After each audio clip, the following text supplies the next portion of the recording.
The firing range on Galactic Defense Station Orpheus smelled like ionized metal, and the particular disappointment of watching recruits fail. I, Krelvosa of the Terronian Imperial Guard, stood with my arms crossed, observing the latest batch fumble through basic marksmanship. 43 cycles of military instruction had taught me one universal truth. Every species thought they were exceptional until the targets started moving. "Next shooter," barked Instructor Gormath. That was when she walked up. The human female stood perhaps 5'7", maybe 130 pounds if you counted her equipment. Her dark brown hair was pulled back in a ponytail that swayed as she approached the firing station.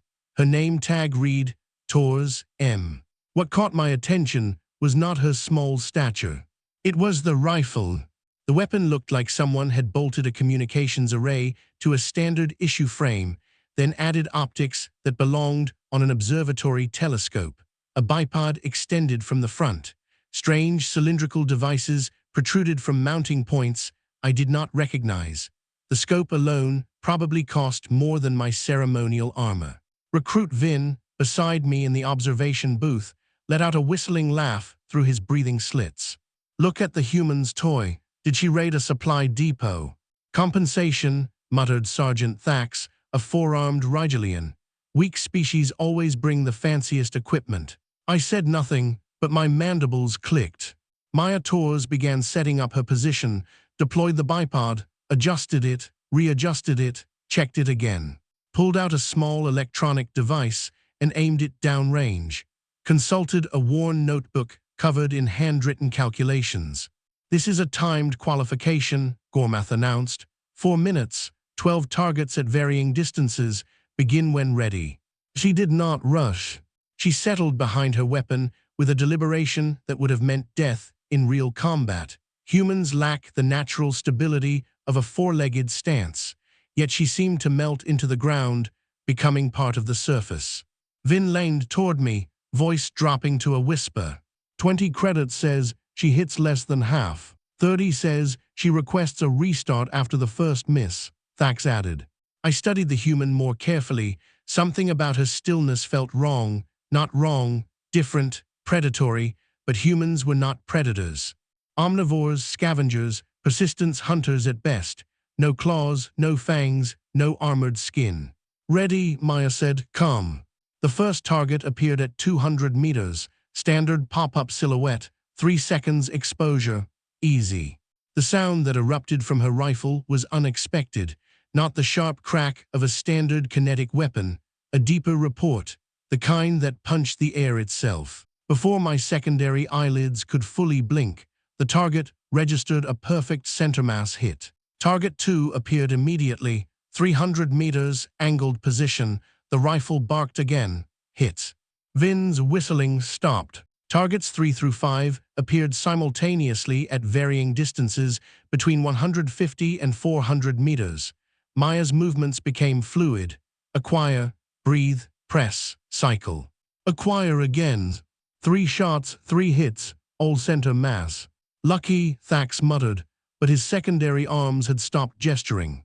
Target 6 at 500 meters, partially obscured behind a barrier. Only a small portion of the silhouette showed.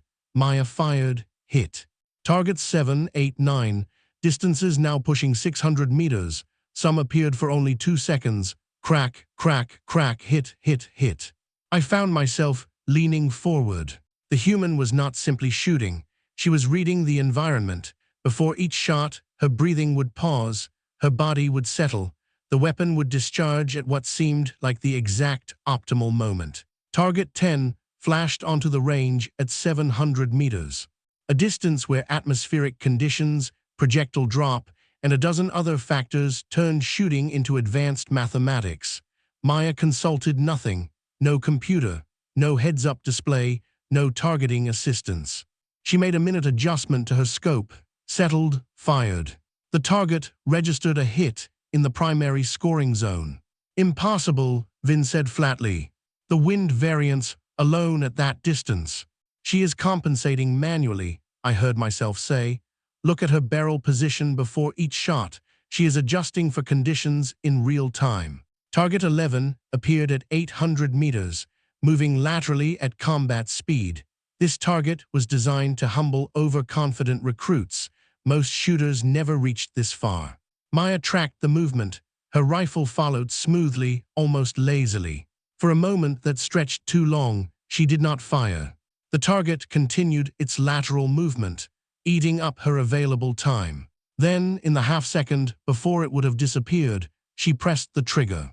Through my optical implants, I watched the projectile trace. The round seemed to lead the target impossibly, arcing through empty space where nothing existed until the target moved into that exact space. The impact registered as a perfect central nervous system hit. Silence filled the observation booth. Target 12 appeared, 900 meters, elevated position, wind gusts visible through atmospheric sensors, target exposure time 2.5 seconds. Maya chambered her final round. Her eyes settled behind the scope. Her breathing slowed until I wondered if she had achieved some form of metabolic suspension. The rifle fired. For an agonizing moment, nothing happened. At that distance, the round's flight time was perceptible, a brief eternity where physics and ballistics engaged in their dance. Then the target registered. Not just a hit, a perfect, absolute centermass impact flagged by the computer as a precision shot. 12 for 12, perfect score, 0 misses.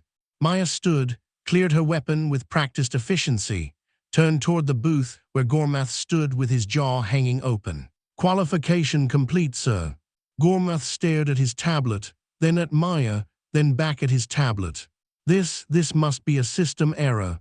Nobody shoots perfect on the advanced qualification. Even our top Velcron sharpshooters average 9 out of 12. Would you like me to run it again, sir? Maya asked. I have plenty of ammunition. That will not be necessary. We all turned. Chief Instructor Dalvin stood in the doorway, a Cassarian war hero with 600 combat missions to his name. His scaled hide bore scars from 4 wars. His optical implant glowed with active tactical streams. He descended to the range floor, his attention fixed entirely on Maya and her ridiculous rifle. May I? Maya hesitated, a flash of something possessive crossing her features. Then she engaged the safety, removed the magazine, and handed the weapon over. Dalvin examined it with the kind of reverence usually reserved for historical artifacts. His clawed digits traced the modifications, the custom components, the worn finish that spoke of countless hours of use. This is a precision instrument, not standard issue, not even close. I built it, sir, Maya said, assembled it from components. The barrel is a Kreger match grade in 6.5 Creedmoor. The action is a custom surgeon build. The stock is Macmillan, bedded and reinforced. The scope is a Schmidt and Bender with custom turrets I had machined for my specific ballistic profile. Dalvin's mandibles clicked slowly. A human civilian had access to these components. Maya's expression shifted, not quite a smile. Where I come from, precision rifle shooting is a discipline, a sport for some, a lifestyle for others. I have been doing this since I was 12. 12 cycles, Vin interjected from the booth. Your species allows juveniles access to weapons. 12 years, Maya corrected. And yes, supervised, obviously, my father was a competitive shooter. He taught me that shooting is not about the weapon. It is about understanding physics, reading the environment, controlling your own biology. The rifle is just the tool that expresses that knowledge. Dalvin handed the weapon back, noticeably more respect than he showed most recruits. How many rounds through this rifle? Through this build, about 47,000. Through various rifles over my lifetime, probably north of 300,000. I stopped counting after the first 100,000. The numbers landed like artillery shells. I had served with enough military specialists to understand what those numbers represented. That was not casual hobby shooting. That was professional-level dedication. Years, perhaps decades, of perfecting a single skill to an almost obsessive degree. Your groupings at 700 meters, Dalvin continued. What is your average? Depends on conditions. Calm day, half-minute of angle, so about 3.5 inches. Windy day, maybe 3/4 mower if I read it right. 5 inches if I am having a bad day. More silence. Thax's secondary arms had begun an involuntary tremor, a Rigelian stress response. Dalvin's optical implant cycled through colors. Most military sharpshooters consider 1 minute of angle at 500 meters to be acceptable combat accuracy. Different standards, sir, Maya shrugged slightly. In precision rifle competition back home, 1 MOA is beginner level. Top shooters run quarter MOA guns and red wind down to half-mile-per-hour variations.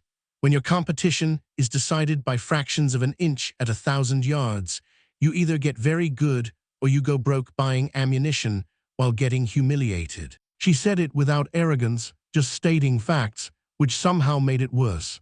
Gormath finally found his voice. You are assigned to standard infantry training. Your file says nothing about specialist qualifications. Because I do not have any, sir, not military ones anyway. A few civilian competition wins, some instructor certifications, but I joined the GDF as a basic recruit. Figured I would let my performance speak for itself rather than making claims I could not back up. Dalvin's mandibles clicked in approval. A wise approach. Too many recruits arrive with inflated credentials and deflated abilities. He paused, his optical implant focused on Maya with unsettling intensity. Tell me, recruit, have you ever engaged a living target? The question hung in the air. Maya's expression did not change, but something in her posture shifted. A slight stiffening, a barely perceptible tension. No, sir, paper, steel, and reactive targets only. I have never pointed a weapon at anything I was not willing to destroy, and I have only been willing to destroy inanimate objects. The discipline I learned was about precision and control. Not killing. Good. Dalvin nodded slowly. Then you understand the weight of what you can do. That is more important than the skill itself. He turned to Gormath. I am appropriating this recruit. She will be reassigned to the Advanced Marksmanship Program pending full evaluation. Sir, the advanced program is for candidates with specialist training, Gormath protested weakly. She has only been here for 3 weeks. And in 3 weeks, she has demonstrated more fundamental proficiency than most of your graduates achieve in 6 months. I will handle the administrative details. Tours, report to Range 7 tomorrow at 600. Bring your rifle and enough ammunition for a full diagnostic session. Yes, sir. As Maya collected her equipment, Dalvin leaned close to Gormath. I had enhanced auditory sensors. I heard every word. Only snipers move like that. Only people who have spent years behind a scope understand stillness that way. The humans have been breeding specialists without even trying. I wish I could tell you that was the end of it. It wasn't. That whisper changed something, not just for me, but for how the whole galaxy would come to see humanity. Stay close. 47,000 rounds, I repeated quietly, watching Maya pack her equipment. Through 1 rifle. Vin's breathing slits had gone still. Thax's forearms hung at unnatural angles. Even Gormath had stopped protesting. Dalvin walked past us without a word, his optical implant still cycling through colors I had never seen on a Caesarian. He paused at the observation booth door. Krelvosa, your tactical assessment. Tomorrow, my office. He left. The range fell into uncomfortable silence as the next recruit stepped up to the line, a Velcron with all the proper military bearing and none of Maya's quiet confidence. He managed 6 hits out of 12. Above average. It looked pathetic. That night, I could not sleep. Not because of the stimulants in the station's recycled air. Not because of the distant hum of the life support systems. Because of the numbers. 47,000. Not a soldier's count. Not a specialist's. A civilian's.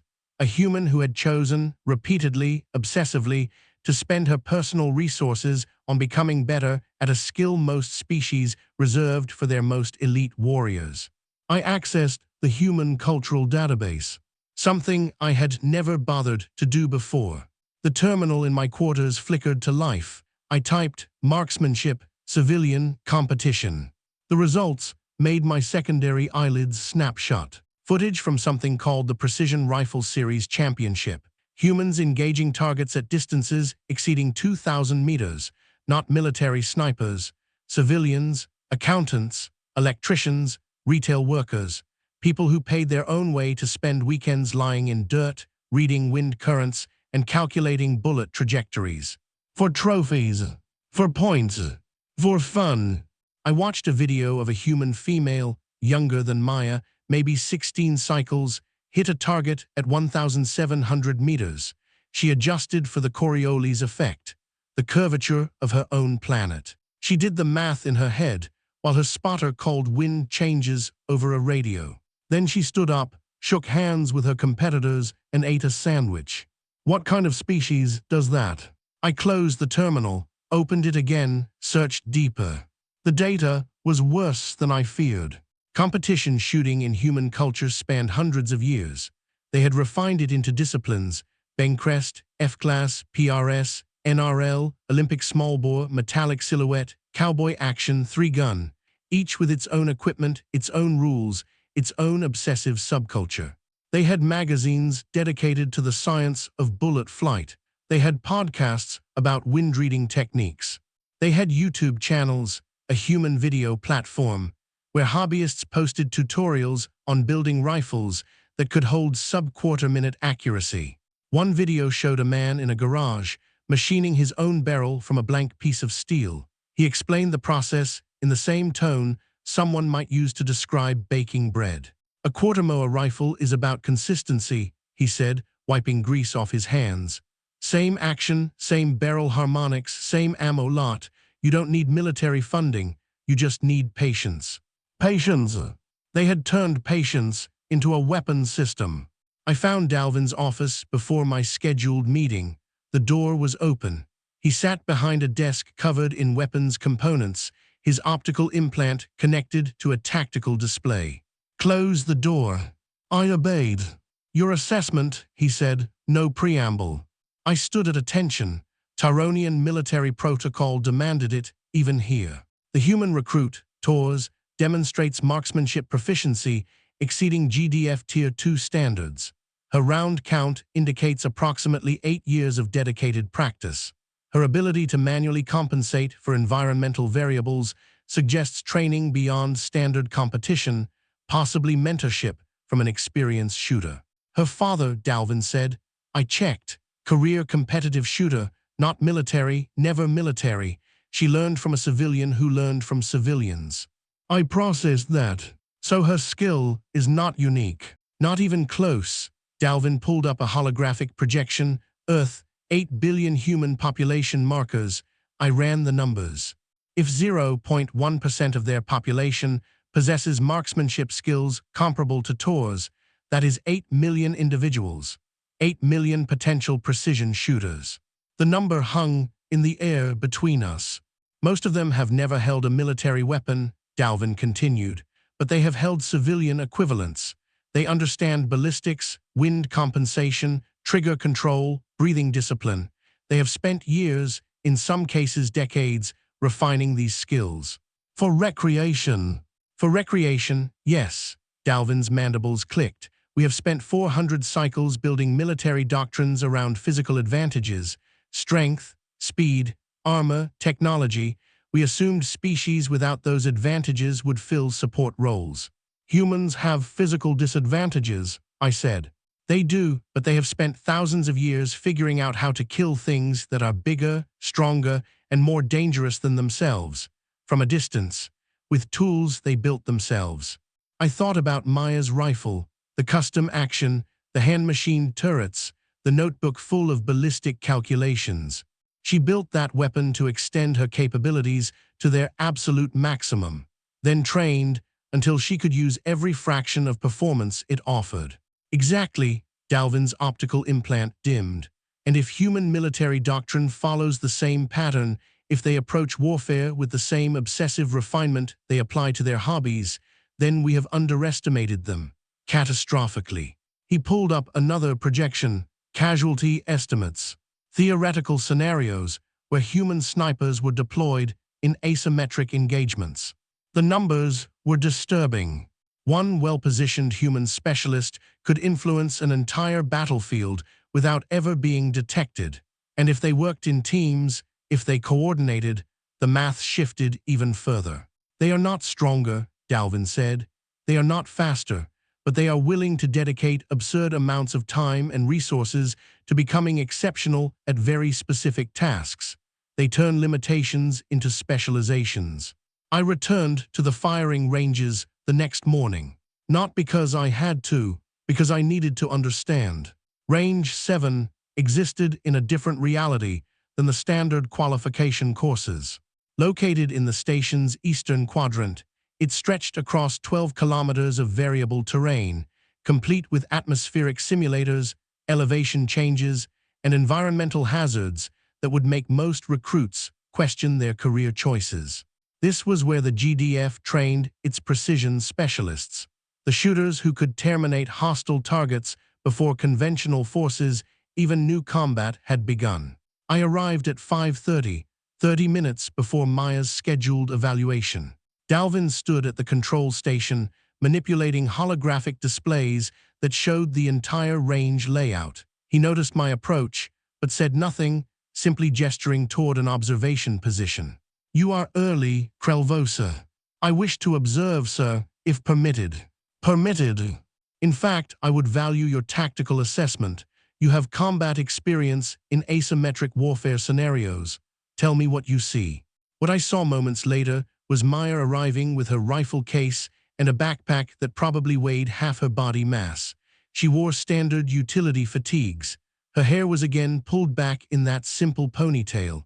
Her expression was focused, but not tense. "Recruit Tours, reporting as ordered, sir." Dalvin returned her salute. "Today we determine if yesterday was exceptional performance or standard capability.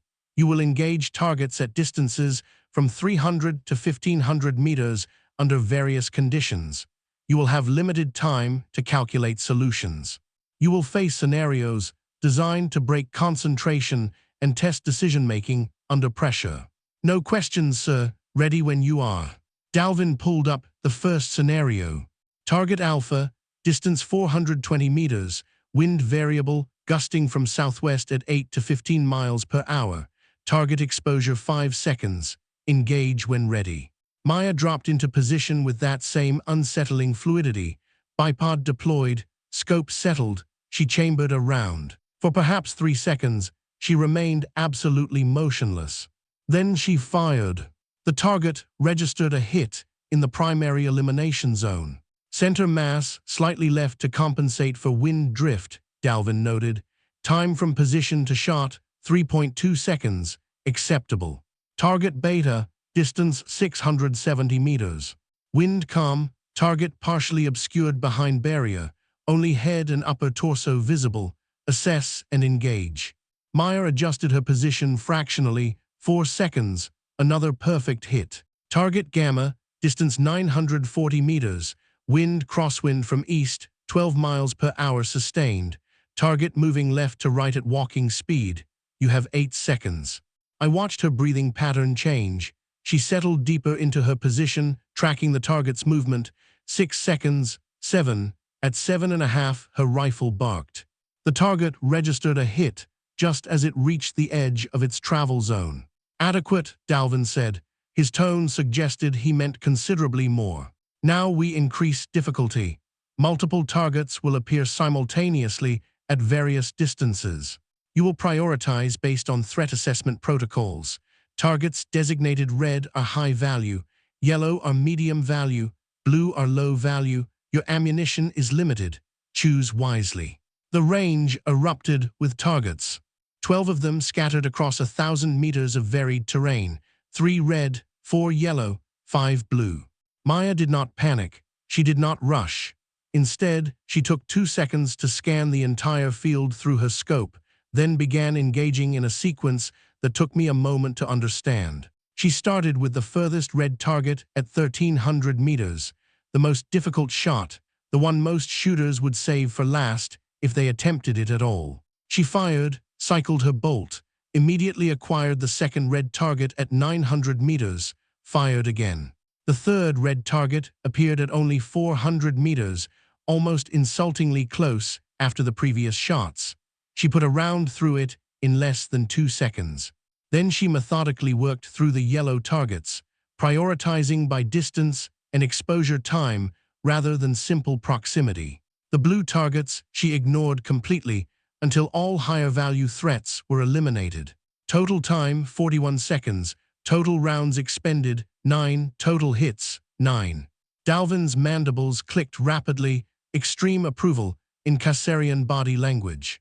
You left 3 targets active. Low-value targets at close range, sir. In a real scenario, conventional infantry could handle those threats. My limited ammunition is better preserved for targets they cannot effectively engage. Correct assessment. Most recruits empty their weapons trying to hit everything, then find themselves useless when actual high-value targets appear. You think like an asset, not a soldier. Good. He paused, manipulating controls. Now we test your limitations. I am going to make you fail, Tors. I need to know where your breaking point exists. Understood, sir. I would expect nothing less. What followed was brutal. Dalvin threw scenarios at her that would have overwhelmed veteran shooters. Targets at extreme distances with minimal exposure time. Environmental conditions bordering on impossible. Situations requiring split-second decisions where every choice had consequences. Maya missed her first shot at the 90-minute mark. A target at 1,600 meters in gusting winds with only 3 seconds of exposure. Her round passed just left of the silhouette, missing by perhaps 6 inches. She did not curse, did not show frustration. She simply chambered another round and waited for the next target. Why did you miss? Misjudged the wind gradient at distance, sir. I compensated for wind speed at my position, but failed to account for increased velocity at the target's elevation. Environmental reading error, not mechanical. Correct, again, same target, same conditions. This time Maya took an extra second. Her eyes flicked to a small indicator on her scope, then back to the target. She fired, perfect hit. What changed? I used the mirage patterns visible through the scope to estimate wind speed at the target, rather than relying on conditions at my position.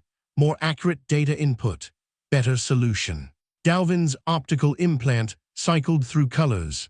You can read mirage for wind estimation. That is an advanced technique rarely used outside specialized units. It is standard in long-range competition, sir. When you are shooting targets the size of dinner plates at a mile, you learn to read every environmental indicator available.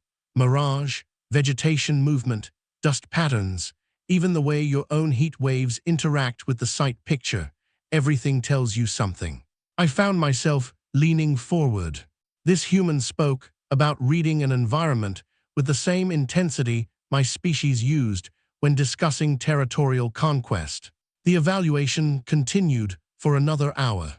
Moving targets, electronic countermeasures, simulated stress scenarios with combat sounds and incoming fire effects. Maya handled each challenge with the same methodical approach, sometimes succeeding brilliantly, occasionally failing, but always analyzing and adapting. At the 3-hour mark, Dalvin finally called a halt. Enough, clear your weapon and approach the observation station.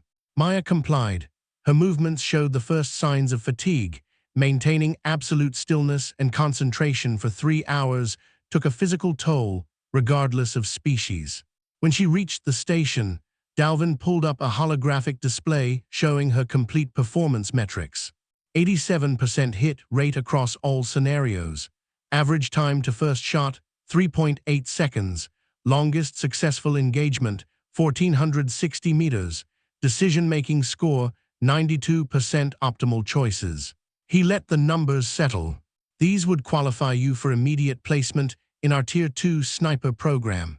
Tier 1 remains reserved for candidates with actual combat experience, but your raw skill is undeniable. Maya said nothing. However, before I make any recommendations, I need you to answer something honestly. So, why are you here? Maya blinked, clearly not expecting the question. You possess skills that took years to develop.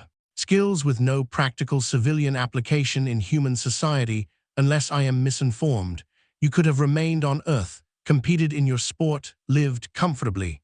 Instead, you joined a military organization, left your planet, volunteered for an infantry position that would never utilize your actual capabilities.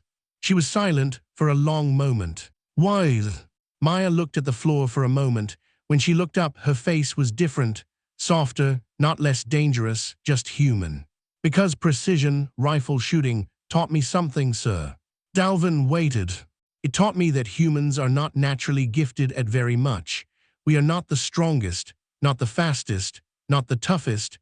We do not have built-in weapons or armor or enhanced senses. She gestured to her rifle. What we have is the ability to learn, to practice, to take something we are mediocre at and become exceptional through sheer dedication. 17,000 hours, Dalvin said quietly. That is what 47,000 rounds represents. Approximately 17,000 hours of practice. 2 full years of your life, awake and breathing, behind a scope.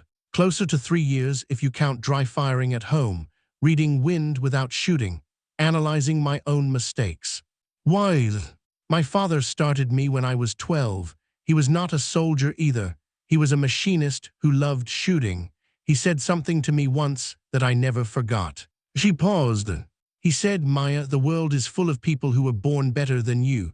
Faster, stronger, smarter. You cannot outrun that. But you can outwork it. You can choose one thing and refuse to be mediocre at it. And one day, the people who were born better will look at you and wonder how you caught up. Dalvin's mandibles were still. So I chose one thing. I was never the strongest kid, never the fastest. But when I was behind a rifle, none of that mattered. The rifle did not care how strong I was. It only cared if I understood it, if I respected it, if I put in the work. Maya looked at Dalvin directly. When humanity joined the GDF, when I heard we were the new species trying to prove ourselves worthy of inclusion, I knew I had to be part of it. Because if there is one thing humans understand, it is being the underdog, being the species that has to work twice as hard to earn half the respect. She let that settle. This rifle does not make me special. Thousands of humans can shoot as well as I can. Some shoot better. What makes the difference is that we, as a species, do not accept our limitations as permanent. We see a challenge and we obsess over it until it stops being a challenge. Dalvin regarded her silently for a long moment. Then he looked at me. Krelvosa, your assessment. I chose my words carefully. In Turonian tactical doctrine, we classify threats by immediate danger versus sustainable danger. A shock trooper presents immediate danger through overwhelming force. A sniper presents sustainable danger, the ability to inflict casualties consistently over extended periods while remaining undetected and unengaged. I looked at Maya. If Taurus represents a standard example of human marksmanship potential, then we have categorized humans incorrectly in our threat assessments.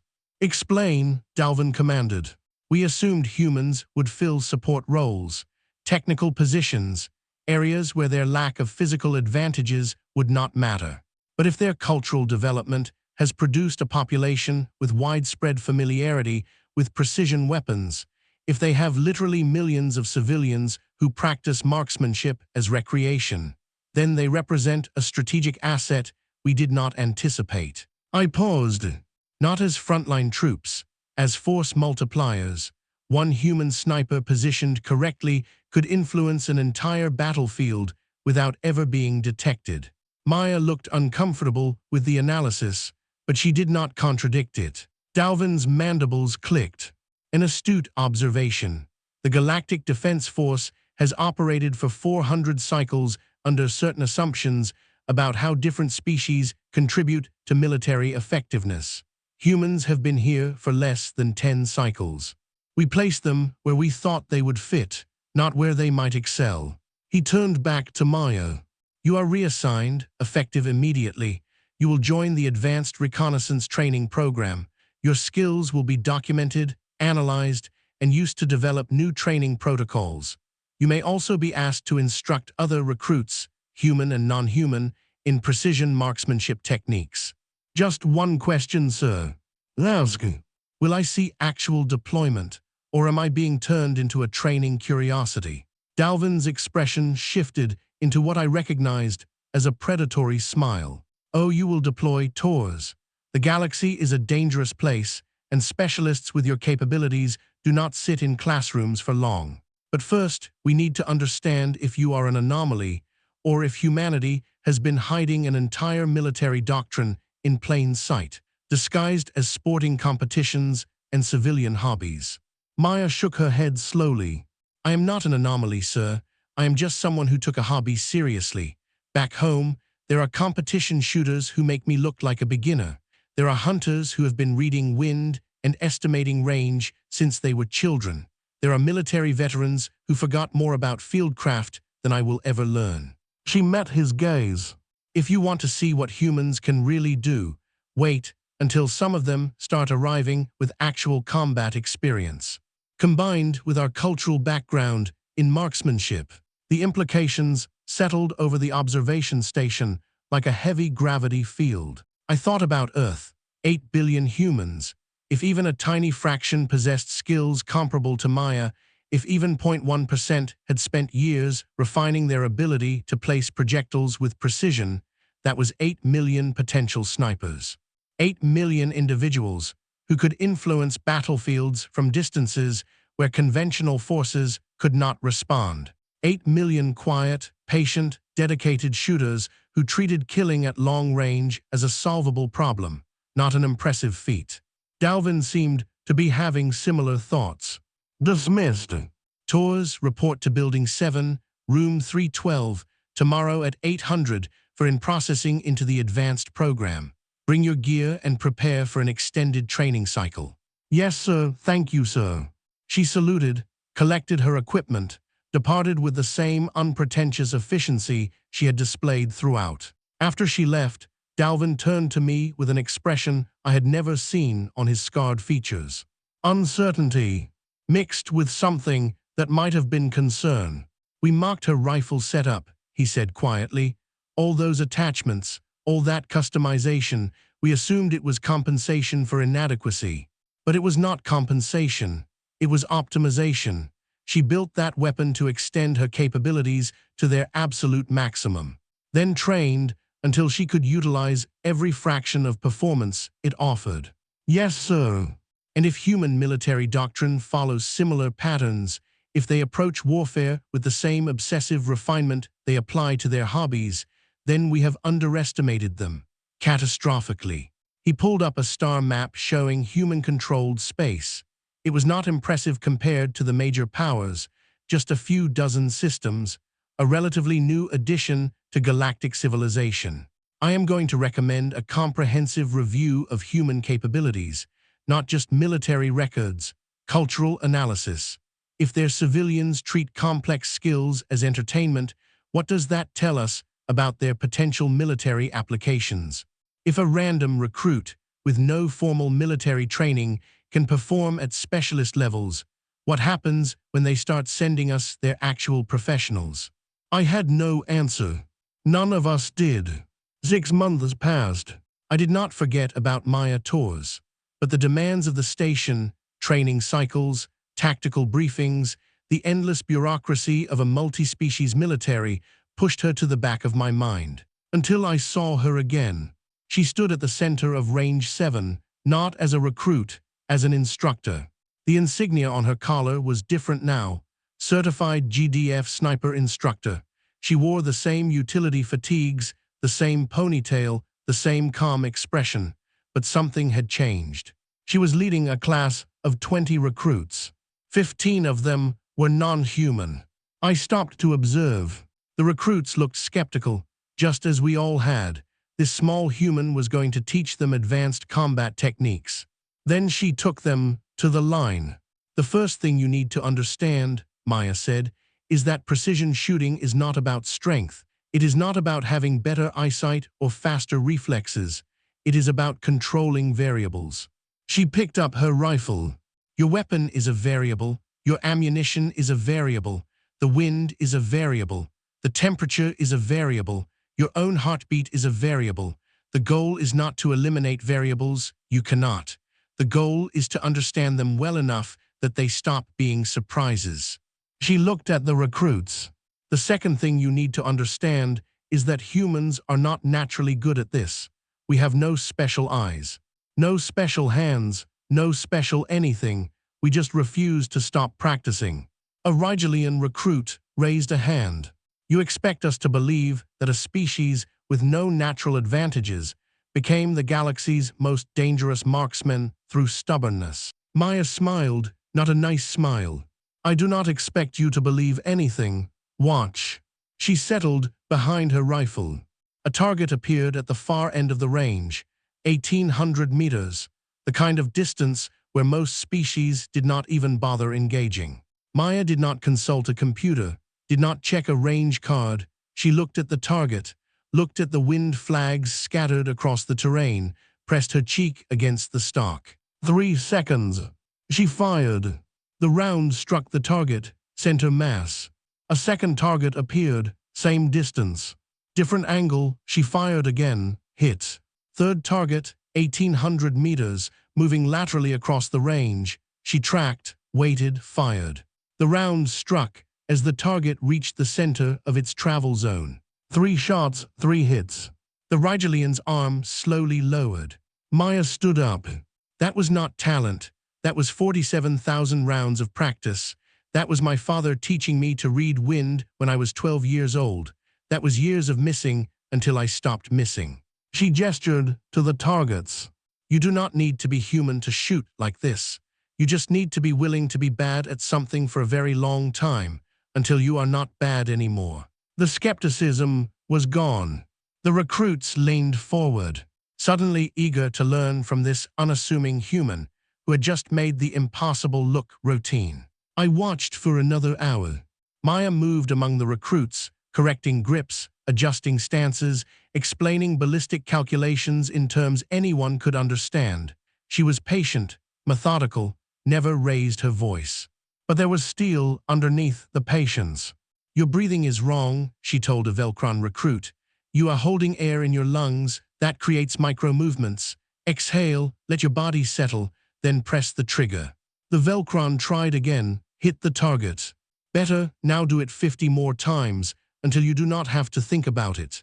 50 more times. Not 5, 50. That was the difference, I realized. Other instructors taught technique. Maya taught obsession. She did not want them to understand precision shooting. She wanted them to become it. I stayed until the end of the session.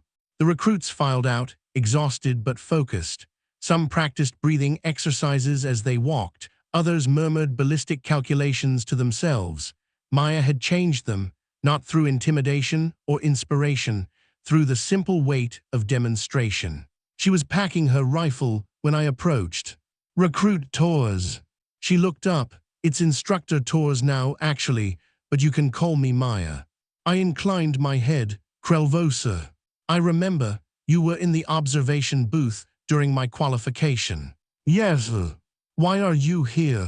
Because I have spent 43 cycles training soldiers. I have instructed 17 different species in the art of combat, and I have never seen anyone shoot the way you do. Maya zipped her rifle case. Then you haven't watched enough human competition footage. Perhaps not, but I have watched enough to be concerned. She paused, concerned. Your species treats marksmanship as recreation. You have millions of civilians who possess skills that most militaries would consider elite, and you have done this for centuries, quietly, obsessively, without anyone noticing. I stepped closer. My question is not about your capabilities, Maya. My question is about your intentions. What will humans do when the galaxy finally realizes what you are? She was silent for a long moment. Then she sat down on an equipment crate and gestured for me to join her. Can I tell you something? Something I haven't told anyone here. I said. My father died 3 years ago, not in a shooting accident, not in combat, cancer, slow, quiet, the kind of death that gives you time to think. She looked at her hands. The last conversation we had, he asked me what I wanted to do with my life. I told him I wanted to shoot, not for trophies anymore, for something that mattered. And he said. Maya smiled, the first real smile I had seen from her. He said, then go somewhere that needs you. The galaxy is big, Maya. Somewhere out there, there's a species that doesn't understand what humans can do. Show them. She looked at me. So that's what I'm doing. Not conquering, not proving superiority, just showing. The galaxy spent 400 cycles building assumptions about who belongs on the battlefield. Maybe it's time someone showed them a different way. I processed this. You do not see yourself as a weapon. I am a person who is very good with a weapon. There's a difference. And the other humans, the 8 million potential shooters, do they see themselves as weapons? Maya shook her head. They see themselves as hobbyists, competitors, hunters, target shooters. Some of them will never pick up a military rifle in their lives, but if the galaxy threatens their homes, their families, their species. She stood up. Then you will find out what happens when 8 million hobbyists decide to become soldiers. And I promise you, it will not look like anything you have trained for. She slung her rifle case over her shoulder and walked toward the exit. At the door, she paused. Good night, Krelvosa, and thank you for watching. Most species don't bother. She left. I sat on the equipment crate for a long time after she was gone. The range was empty now. The lights had dimmed to their nighttime setting. Somewhere in the distance, I could hear the hum of the station's life support systems. Maya's words repeated in my mind. 8 million hobbyists decide to become soldiers. It will not look like anything you have trained for. I thought about Dalvin's casualty projections, the theoretical scenarios where human snipers changed the math of entire battlefields. I had assumed those projections were worst case, the nightmare scenario that would never happen. Now I realized my mistake. The nightmare scenario was not humans becoming soldiers. The nightmare scenario was humans staying civilians. Because a civilian with a rifle, 47,000 rounds of practice, and something to protect was not a soldier. She was something worse. She was someone who had nothing to prove and everything to lose. I accessed the human cultural database one more time. Not for tactical data, for something else. I searched for father and shooting and daughter. Thousands of results. Stories of fathers teaching daughters to shoot. Videos of competitions where young women outshot men twice their age. Articles about multi-generational shooting families, grandparents, parents, children, all gathered on a range, passing down skills that had taken decades to refine. This was not a military culture. It was something stranger, something more durable. A culture of transmission. Knowledge passed from parent to child, not because the child would need it for war, but because the parent loved the discipline and wanted to share it. The weapon was secondary. The relationship was primary.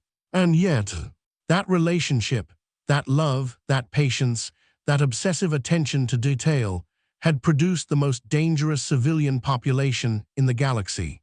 Not because humans were violent, because humans were thorough.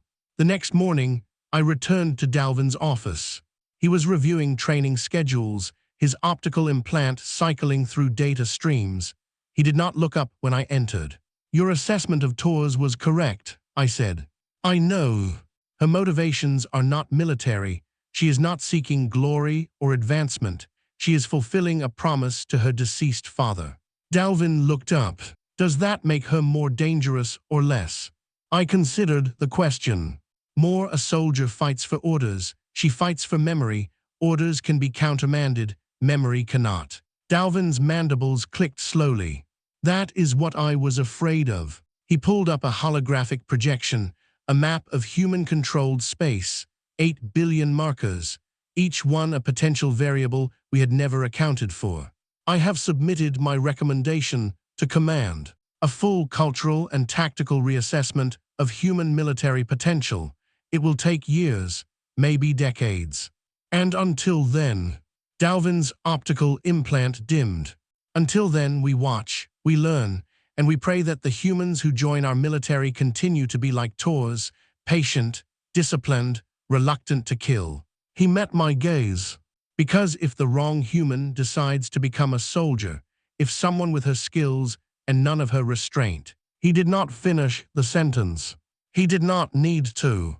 6 months later, I watched Maya Tours lead her class through the final exercise of their training cycle. 20 recruits, 15 non-human, all of them now capable of engaging targets at distances that would have seemed impossible a year ago. Maya stood at the edge of the range, her rifle slung across her back, watching her students with quiet satisfaction. One of them, a young Tyronian, barely out of basic, approached her. "Instructor Tours, may I ask a question?" "Go ahead." "You always say that precision shooting is not about natural talent, but you make it look effortless. How many years did it take you to reach this level?" Maya considered the question. 17 years, and I am still not at the level I want to be. The Tyronian blinked. 17 years, and you are still not satisfied. No, because there is always something new to learn, a new technique, a new way to read wind, a new rifle build that might be half a minute more accurate. The moment you think you have mastered it is the moment you stop improving. She looked at the young Tyronian. "So here is my advice to you. Forget about talent, forget about species, forget about what everyone else can do. Pick one thing, just one, and refuse to be mediocre at it." She smiled. "Give it 17 years. Then come back and tell me if you still think I make it look easy." The Tyronian saluted and walked away. Maya watched him go. Then she turned and saw me standing at the edge of the range. "Kralvosa, you're still here." "I am." "Why?" I considered the question. "Because I am still trying to understand." Maya nodded slowly. "Then watch." She unshouldered her rifle, settled into position, fired at a target I had not even seen, 2,000 meters distant, half obscured by a terrain feature, exposed for less than 2 seconds. The round struck center mass. She stood up. "That was for my father." The rifle's report echoed across the range. That same deep, punching sound. But now it sounded like something else. A door closing on 4 centuries of assumptions.